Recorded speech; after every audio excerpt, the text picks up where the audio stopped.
C'est l'heure du journal. Bonjour à tous, bienvenue. Tout d'abord, les titres. En Côte d'Ivoire, le Conseil économique, social et environnemental met à la disposition du grand public l'ensemble de ses travaux menés de 2016 à 2018. Ce document intitulé « Les cahiers du CESEC » a été présenté récemment lors d'une conférence de presse. Non au mouvement de grève envisagé demain mardi 14 mai 2019 par la coalition des syndicats du secteur éducatif et formation de Côte d'Ivoire. Le système éducatif sera paralysé pendant 4 jours. Dans ce journal, le cri d'alarme des associations des parents d'élèves et étudiants. Enfin, la Côte d'Ivoire participe à la 58e Biennale de Venise en Italie, et cela pour la 3e fois consécutive. En Côte d'Ivoire, un document désormais mis à la disposition du grand public. Il s'agit de l'ensemble des travaux conduits par le Conseil économique, social, environnemental et culturel. Il concerne la période 2016-2018. Les cahiers du CESEC portent notamment sur le financement des PME, PMI, le foncier et la cybercriminalité. Les explications de Sidonie Davila. Voici la toute première publication du Conseil économique, social, environnemental et culturel, CESEC, sous la houlette de Charles Kofi Dibi. Dénommé les cahiers du CESEC, ce document présente l'ensemble des travaux et réflexions menés par le CESEC entre 2016 et 2018. À l'occasion d'une conférence de presse, cette publication a été présentée officiellement. En effet, le plan stratégique, judicieusement initié par le président Charles Kofi Dibi et adopté à l'unanimité par notre Chambre, retient en son axe numéro 8 de l'axe stratégique 1 ayant trait au repositionnement de l'institution, de produire les cahiers du CESEC, support communicationnel inédit au sein de notre institution. Conçu pour mieux faire connaître cet organe consultatif, la revue aborde les avis des 6 projets émis par autosaisine et bien d'autres activités. À la question de savoir quel pourrait être l'objectif de cette production, c'est de mettre vraiment en lumière et de partager avec nos cibles les réflexions du CESEC sur les problématiques d'intérêt majeur. Nous pouvons dire sans prétention avoir épuisé les thématiques adressées que les cahiers du CESEC ambitionnent de partager les contributions du CESEC qui pourraient être destinées aux acteurs du secteur privé comme public. Ce document gratuit est à la disposition de tous et disponible sur le site du CESEC www.lecesec.ci. Un tout autre sujet à présent, 4 jours de grève à compter de demain, mardi 14 mai 2019. Le système éducatif ivoirien sera à nouveau paralysé. Décision prise le 8 mai dernier en Assemblée générale extraordinaire par la coalition des syndicats du secteur éducatif formation de Côte d'Ivoire. Mais cette mesure n'est pas applaudie et appréciée par tout le monde. Écoutons le président des associations des parents d'élèves et étudiants de Côte d'Ivoire, Claude Akakadio. L'année scolaire 2018-2019 a été fortement perturbée par une longue grève depuis février 2019 qui a duré plus de 2 mois. Les élèves étudiants ont subi de plein fouet les effets nocifs de ces arrêts et perturbations de cours qui prédisposent à des résultats de fin d'année moyenne, médiocres, voire catastrophiques. Sous la haute autorité et la présence effective de son Excellence, Monsieur le Premier ministre, ministre du Budget et du Portefeuille de l'État, accompagné de 6 autres ministres, dont le ministre de l'Enseignement supérieur et de la Recherche scientifique, le ministre de l'Éducation nationale, de l'Enseignement technique et de la formation professionnelle, du ministre de la Fonction publique, ont reçu l'ensemble des syndicalistes, y compris la COSEPSI, le 5 avril 2019 pour trouver des solutions aux revendications nouvelles portées au gouvernement. Le chef du gouvernement a instruit les ministres concernés à s'impliquer davantage pour conclure des négociations dans le cadre de la trêve sociale signée pour une durée de 5 ans. Suite à cette rencontre, le mot d'ordre de grève de la COSEPSI a été suspendu. Dans cette dynamique de dialogue et de négociation initiée par le gouvernement, le ministère de l'Éducation nationale, de l'enseignement technique et de la formation professionnelle a organisé un séminaire cadre de négociation à Grand-Bassam du 10 au 12 avril 2019 avec tous les protagonistes des revendications syndicales du primaire et du secondaire. Le séminaire a permis de conclure une synthèse de discussion cadre endossée et signée par l'ensemble des syndicalistes, des syndicats, avec plusieurs avancées notables. Les conclusions doivent être finalisées et approuvées pour être soumises à l'arbitrage du gouvernement. Certains syndicats ont souhaité faire une tournée de sensibilisation pour recueillir les avis de leurs membres avant la finalisation. C'est dans cette attente de conclusion des négociations que nous, parents d'élèves et l'ensemble de la communauté éducative, apprenons avec désarroi la reprise d'une grève éventuelle et imminente de la COSEPSI. C'est pourquoi, tout en considérant que les gros perdants d'une nouvelle grève sont bel et bien les parents d'élèves et leurs enfants qui vont continuer d'être privés de leur droit à l'éducation de qualité.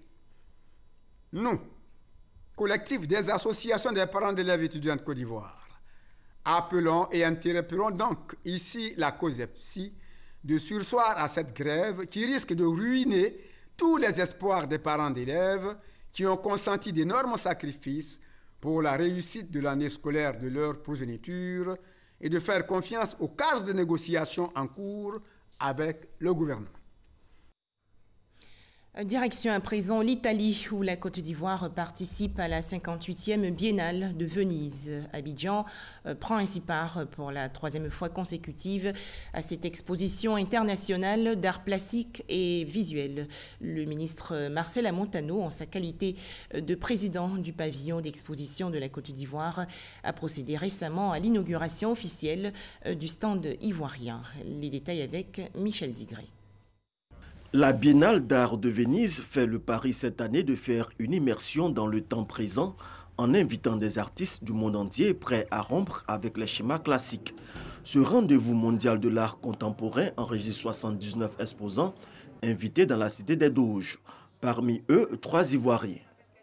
Comme d'autres pays africains l'ont fait, la culture, l'art contemporain et les industries culturelles sont vraiment des secteurs qui peuvent permettre de faire rayonner un pays. Donc je suis très fière de faire partie de cette dynamique de rayonnement de la Côte d'Ivoire sur l'international. Puisque l'homme n'a pas de couleur, c'est la réalité de son vécu en termes de culture qui donne sens à nos vies, qui donne sens à notre culture.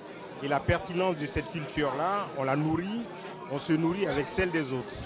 Le ministre Marcela Montano, en sa qualité de président du pavillon d'exposition de la Côte d'Ivoire, a procédé à l'inauguration officielle du dit pavillon. La paix n'est pas quelque chose que seuls les gouvernements peuvent décréter, comme la guerre. Elle est impossible si elle ne commence pas dans le cœur et l'esprit des hommes et des femmes. C'est là le sens de la participation ivoirienne à la Biennale de Venise, celui de promouvoir l'art comme facteur universel de paix. L'exposition qui s'étend jusqu'en novembre 2019 est une opportunité pour la Côte d'Ivoire et sa diplomatie de faire découvrir son riche patrimoine culturel. 33 ans au service de la promotion de la littérature ivoirienne. L'Association des écrivains de Côte d'Ivoire a tenu récemment son 8e congrès ordinaire dans la commune du Plateau. Objectif, faire le bilan de ses activités de 2016 à 2019 et renouveler les instances dirigeantes. Le point avec Jean-Marc Djadji et Issa Yeo.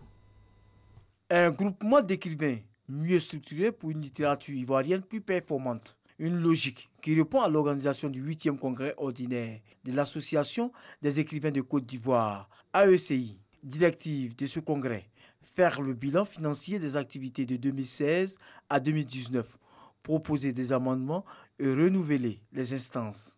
Cette rencontre est l'occasion de rendre hommage au défunt Bernard Dadier. Bernard Dadier, c'est notre modèle, c'est notre référence, c'est le père des lettres ivoiriennes. Nous avons mené plusieurs activités, des séminaires, des concours littéraires, des rentrées littéraires, etc.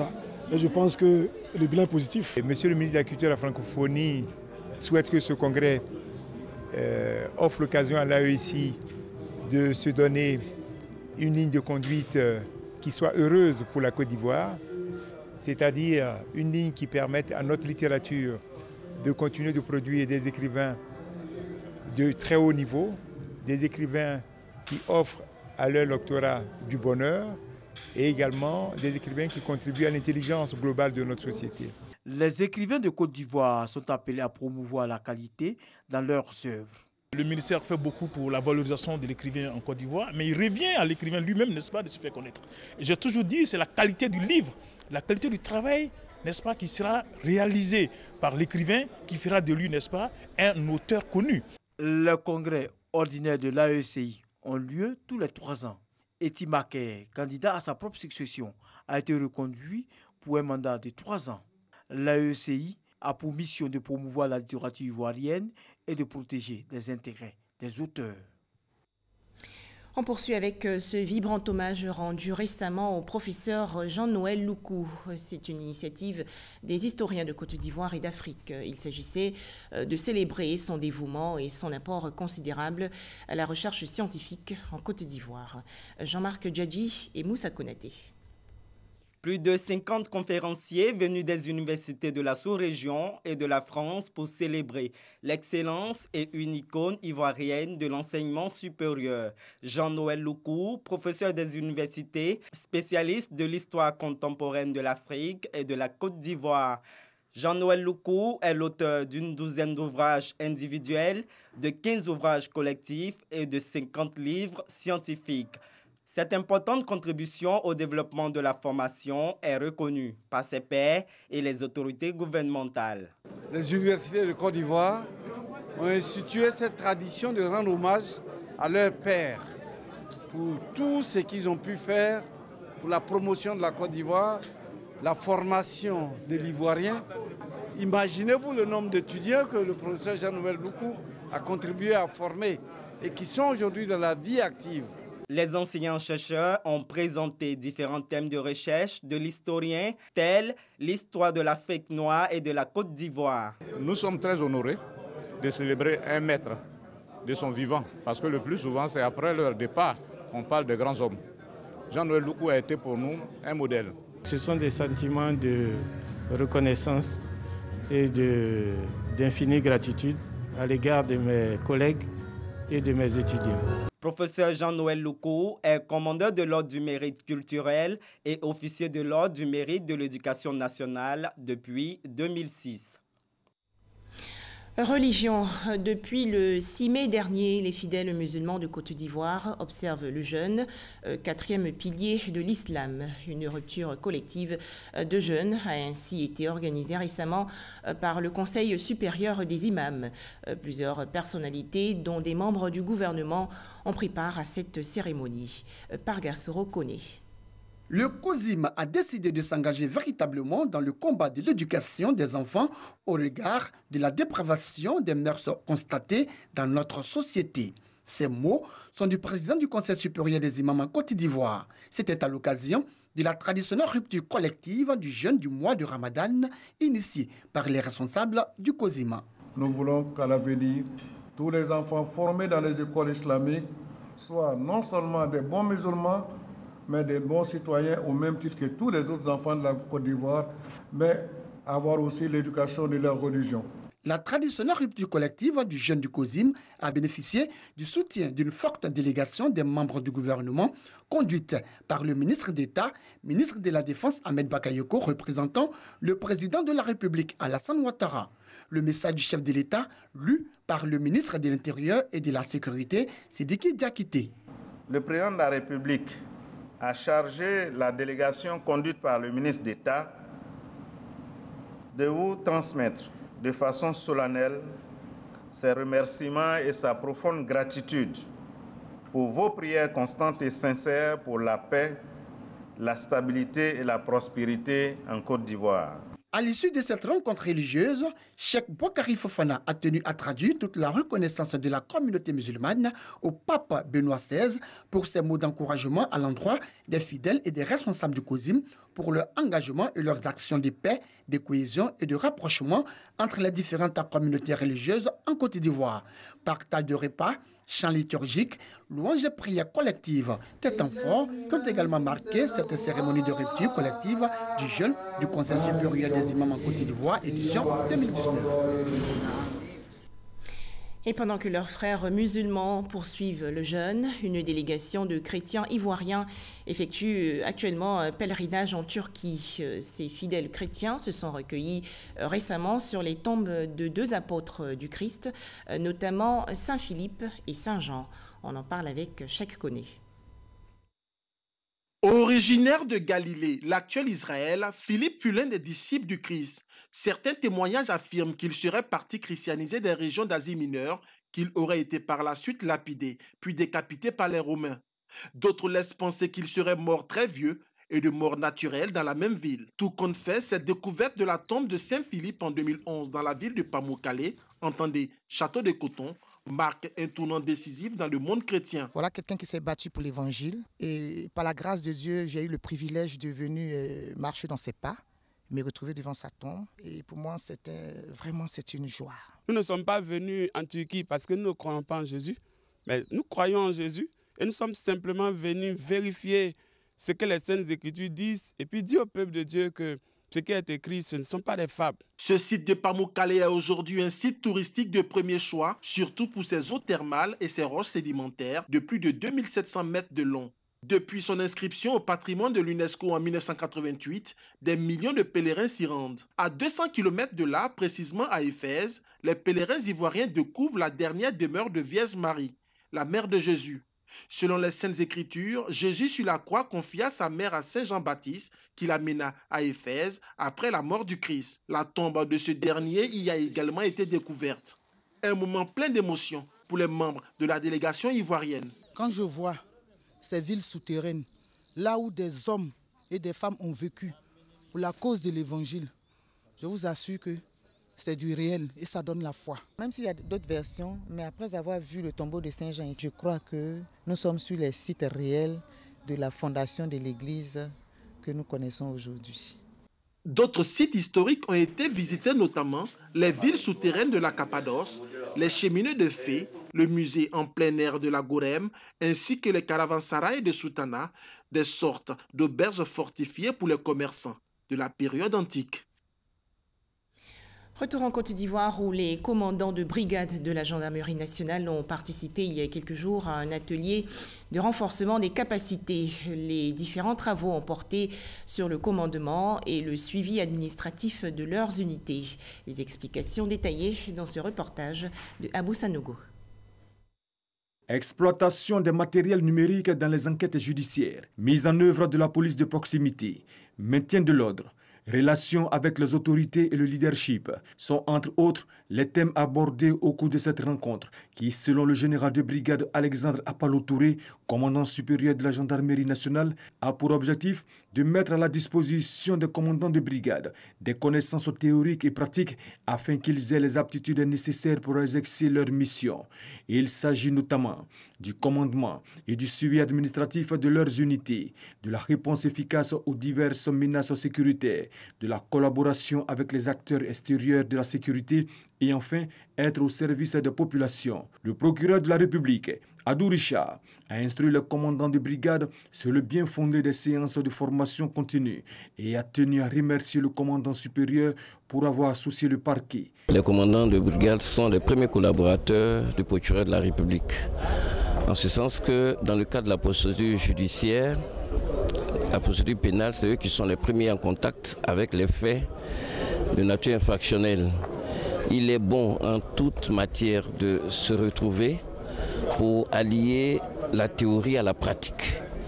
Et chaque fois que l'occasion nous est donnée, après un certain nombre d'années d'exercice sur le terrain, de nous retrouver pour faire le point au niveau théorique, je crois que c'est la meilleure des choses. Le commandement supérieur de la gendarmerie nationale a initié depuis le début de cette année, dans le cadre du renforcement des capacités de son personnel, des séminaires de formation au profit des différents échelons de commandement. Où en est la lutte contre la piraterie et la criminalité maritime en Afrique de l'Ouest? Plusieurs actions menées en Côte d'Ivoire. Le pays a déployé des moyens techniques pour faire face aux menaces dans le golfe de Guinée. Les autorités ivoiriennes sont appuyées dans cette lutte par l'Office des Nations Unies contre la drogue et le crime. Le point avec Kolo Koulibaly.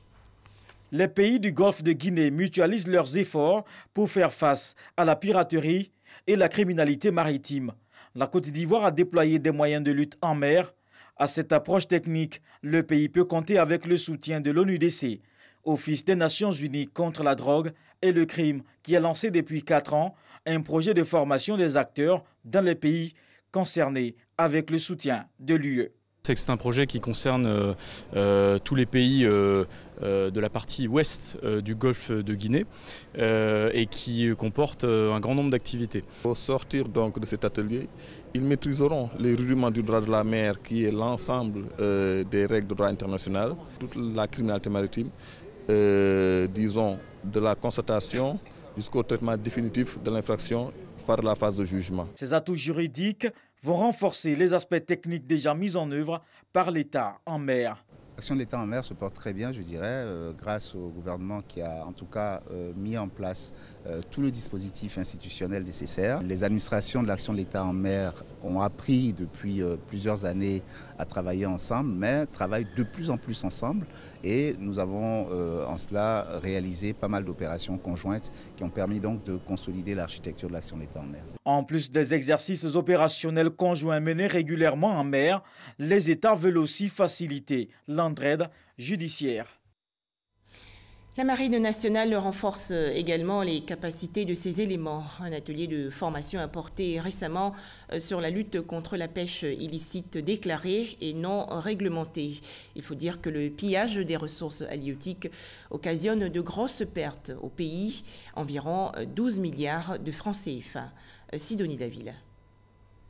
La pêche illicite non déclarée et non réglementée, INN, demeure l'une des plus grandes menaces du secteur maritime. Au cours de cette activité, les pêcheurs illégaux exploitent au maximum les ressources, pour la plupart avec des engins de pêche destructifs qui détériorent considérablement les écosystèmes marins. L'activité fait perdre à la Côte d'Ivoire entre 5 et 12 milliards de francs CFA par an. Les conséquences sont d'autant plus lourdes que les marins veulent garder un œil vigilant. Un forum d'échange est initié à cet effet. Ce qu'il faut retenir, c'est que dans le cadre donc, de cette lutte, la Marine nationale en 3 ans a contrôlé plus d'une centaine de navires et a raisonné, donc dérouté et amendé une 50aine de navires. Il était important que nous puissions informer donc, le personnel de la Marine sur les enjeux que représente donc cette pêche-là, mais aussi les moyens qui sont donc engagés par la Marine nationale pour lutter efficacement contre la pêche. Particulièrement dans le cadre de la lutte contre la pêche INN, la Marine nationale appuie la direction de l'aquaculture des pêches dans sa mission de pouvoir assainir le milieu de la pêche et toutes les activités qui sont liées à la pêche maritime fluvio-lagunaire. Dans le cadre de ses missions de surveillance et de contrôle en mer, la Marine nationale opère avec tous les corps de l'armée tels que la police, la gendarmerie, la douane. Objectif, lutter contre la pêche illicite non déclarée et non réglementée, INN, pour une économie plus forte. L'autorité de régulation des télécommunications de Côte d'Ivoire veut que son personnel soit mieux outillé. La RTCI a donc signé récemment une convention de collaboration et d'assistance juridique avec l'Institut national de formation judiciaire. Les précisions de Cheikh Koné. Une signature, puis échange de parapheurs entre les directeurs généraux de l'autorité de régulation des télécommunications de Côte d'Ivoire et de l'Institut national de formation judiciaire, INFJ. Cette nouvelle collaboration interinstitutionnelle a pour objectif d'aider la RTCI à vulgariser le dispositif législatif des télécommunications, de l'information et de la communication en Côte d'Ivoire. Nous sommes comme des juges et nous ne sommes pas allés dans les écoles judiciaires où on apprend ce métier-là. Les uns et les autres ont été nommés Et nous nous sommes dit qu'il faut maintenant les mettre à niveau. Nous prenons déjà des décisions, mais la formation évolue. Donc on a préféré s'adresser à l'Institut national de la formation judiciaire pour que nos compétences s'accroissent et soit que nos décisions soient les meilleures. De façon spécifique, ce partenariat permettra à l'INFJ d'assurer, entre autres, le renforcement des compétences des membres du Conseil de régulation, des cadres et agents assermentés de l'ARTCI aux techniques et procédés judiciaires. En retour, l'ARTCI apportera à son partenaire son appui pour la mise en œuvre des programmes de formation de ses membres. Je pense qu'à l'issue des formations, vous verrez que les membres de cette autorité pourront prendre des décisions juridictionnelles à même de concurrencer toute autre instance judiciaire. Cette convention qui lie la RTCI à l'INFJ est prévue pour une durée de 3 ans, renouvelable par accord tacite. Cette rencontre vise à créer un cadre de collaboration entre les structures de recherche et les entreprises présentes en Côte d'Ivoire autour des questions liées à l'intelligence artificielle. La région centre du pays va accueillir en juin prochain la première édition des entretiens de Yamoussoukro. Thème retenu, la Côte d'Ivoire à l'ère des robots et de l'intelligence artificielle. Godefroy Okambawa. C'est une première en Afrique noire et l'événement se tiendra en Côte d'Ivoire. Les entretiens de Yamoussoukro se dérouleront le 13 juin prochain dans la capitale politique. Une journée de réflexion pour contribuer au développement de la Côte d'Ivoire. L'initiative est soutenue par la Chambre de commerce et d'industrie de France. Ça sera un événement majeur puisque nous allons accueillir des très grandes personnalités d'envergure mondiale. Il va réunir beaucoup de start-up, créer des discussions, montrer à quel point les Ivoiriens, la Côte d'Ivoire, est active s'agissant de la créativité grâce à l'intelligence artificielle et aussi la créativité robotique. Ça signifie que ce rendez-vous qui sera un rendez-vous de discussion et de réflexion sera aussi un rendez-vous de démonstration de tous les talents de la Côte d'Ivoire. Nous nous sommes mis d'accord pour faire aussi des entretiens de Yamoussoukro. Raison pour laquelle nous sommes venus rencontrer la Chambre de commerce franco-ivoirienne pour leur proposer un partenariat. Nous avons aussi rencontré le patronat ivoirien. Nous avons rencontré certaines autorités politiques du pays qui nous ont promis aussi leur présence et leur soutien. Les entretiens de Yamoussoukro, un cadre d'échange entre les responsables d'entreprises étrangères et ivoiriennes. Plus de 1000 participants attendus. Cette rencontre de Yamoussoukro se tiendra autour du thème « La Côte d'Ivoire à l'ère des robots et de l'intelligence artificielle ». Toujours en Côte d'Ivoire, quelle stratégie pour insérer les demandeurs d'emploi dans le tissu socio-professionnel? Deux structures, notamment le Fonds de développement de formation professionnelle et l'Agence Emploi Jeunes, ont signé récemment une convention de partenariat. Objectif, financer une formation de mise à niveau des jeunes demandeurs d'emploi. Didier Nguesson. Donner à la jeunesse ivoirienne les armes de son autonomisation. Cela passe par une bonne formation couronnée par l'insertion professionnelle. Pour ce faire, le Fonds de développement de la formation professionnelle, FDFP, et l'Agence Emploi Jeunes mutualisent leurs efforts. Les deux structures signent une convention cadre de partenariat. Pour Ange Battesti, secrétaire général du FDFP, sa structure va renforcer la capacité des jeunes à travers des formations qualifiantes de reconversion, de réorientation et d'apprentissage. Ceci afin de faire correspondre la formation des demandeurs d'emploi aux besoins réels du marché. En contrepartie, l'Agence Emploi Jeunes s'engage à satisfaire ses obligations. Nous resterons engagés pour tirer le meilleur parti de ce partenariat, en vue non seulement de donner des compétences à des jeunes, mais également de contribuer au rayonnement d'une institution qui a fait ses preuves au plan national et sous-régional. Je m'emploierai avec l'ensemble de mes collaborateurs à une mise en œuvre totale et entière de tous les engagements pris dans le cadre de notre accord.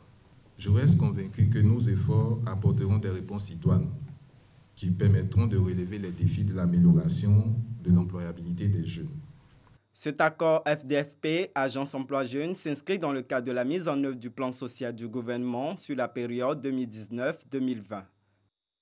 Des images à présent. La classe politique burkinabé condamne fermement et unanimement l'attaque hier d'une église catholique à Dablo, dans le centre-nord du pays. 6 personnes, dont le prêtre, ont été tuées. Les assaillants sont arrivés dans l'édifice alors que débutait la messe. Il faut noter que c'est la première fois qu'une église catholique subit une attaque terroriste au Burkina Faso. Enfin, au Soudan, la reprise des discussions entre l'armée au pouvoir et le mouvement de contestation sur la transition politique aura finalement lieu aujourd'hui. Cette annonce a été faite par un porte-parole de la coordination des protestataires. Voilà, merci de nous avoir suivis. Excellent début de semaine à tous.